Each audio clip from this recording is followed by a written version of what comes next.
नमस्कार।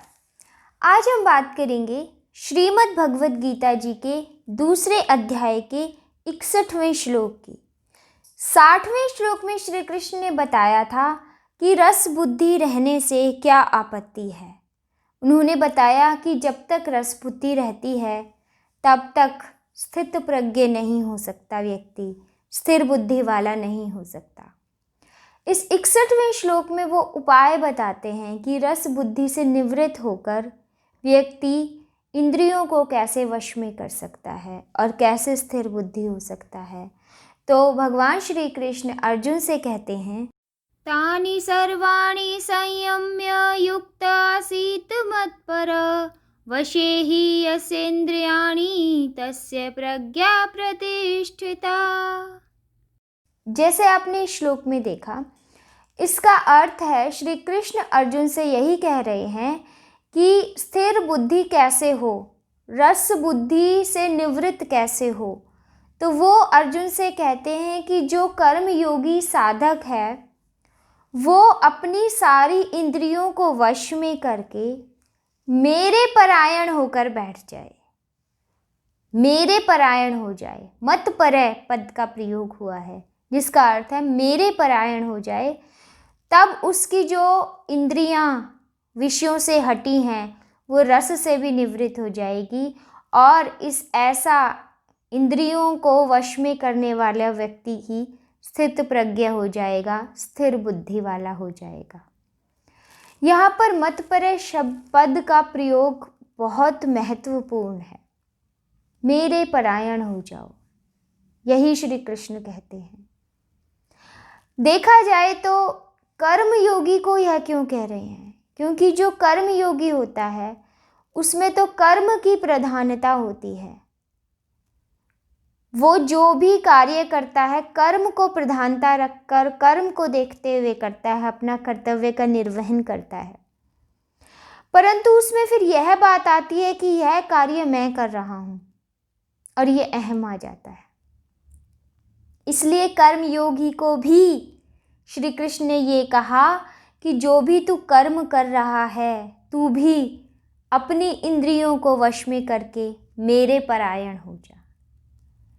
जो व्यक्ति यह कहे कि मैंने अपनी इंद्रियों को वश में कर लिया, ऐसा विश्वास कभी नहीं करना चाहिए। जितेंद्रिय होने का अभिमान कभी नहीं होना चाहिए, क्योंकि जब तक रस बुद्धि निवृत्त नहीं होती तब तक इंद्रियां कभी भी विषयों के सामने आने से मन बुद्धि को विषयों की तरफ खींच सकती हैं।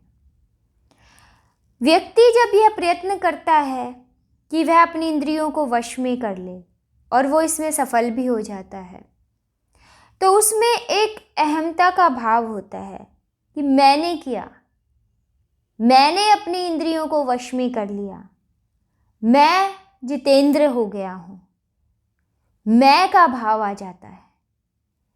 वो ये समझ नहीं पाता कि भगवान की कृपा हुए बिना कुछ भी होना संभव है ही नहीं। इसीलिए श्री कृष्ण कह रहे हैं कि मेरे परायण हो जा, मेरे परायण हो जा, मुझ पर, मुझ में समा। ये जान कि मैं ही तेरा हूं, तू मेरा है और कुछ नहीं, और कोई सत्य नहीं है। जिस क्षण व्यक्ति को यह एहसास हो जाता है कि मैं भगवान का हूँ और भगवान मेरे हैं, ना मैं इस संसार का हूँ और ना ये संसार मेरा है, व्यक्ति परमात्मा के परायण हो जाता है और उसकी जो विषयों से इंद्रियां हटी थी उसके साथ साथ उसकी रस बुद्धि भी निवृत्त हो जाती है और वो स्थित प्रज्ञ हो जाता है, स्थिर बुद्धि वाला हो जाता है, क्योंकि उसकी बुद्धि भी परमात्मा में ही प्रतिष्ठित हो जाती है। उसमें परमात्मा के ही तत्व का अनुभव होता है, परमात्मा के तत्व की ही सत्ता होती है। यहाँ हम यह जाने कि भक्ति योग में तो यह माने कि हाँ, यह कहा जाए कि परमात्मा के परायण हो जाओ, भगवान के परायण हो जाओ। कर्म योगी को भी ऐसा क्यों कह रहे हैं श्री कृष्ण?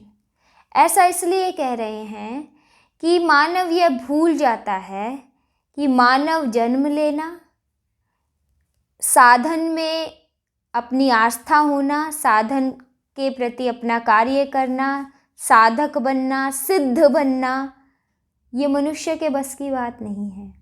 सब कुछ भगवान की ही कृपा से होता है, भगवान के ही चाहने से होता है। भगवान ने चाहा तो हमें मानव जन्म मिला, भगवान नहीं चाहते तो हमें मानव जन्म नहीं मिलता। सब कुछ भगवान के चाहने से ही होता है। और जिस पल, जिस क्षण व्यक्ति को यह एहसास हो जाए कि भगवत कृपा के बिना कुछ नहीं हो सकता और मैं भगवान के ही परायण हूँ, तब उसकी बुद्धि स्थिर हो जाती है। अब हम देखें कि पीछे के श्लोकों में श्री कृष्ण ने कहा था कि जिसका इंद्रियों को विषयों से हटा दिया जाता है, तो ये आवश्यक नहीं है कि व्यक्ति स्थित प्रज्ञ स्थिर बुद्धि वाला हो जाए। और यहाँ पर श्री कृष्ण कह रहे हैं कि जिसने इंद्रियों को वश में कर लिया और वो स्थिर बुद्धि वाला हो जाता है। ऐसा क्यों?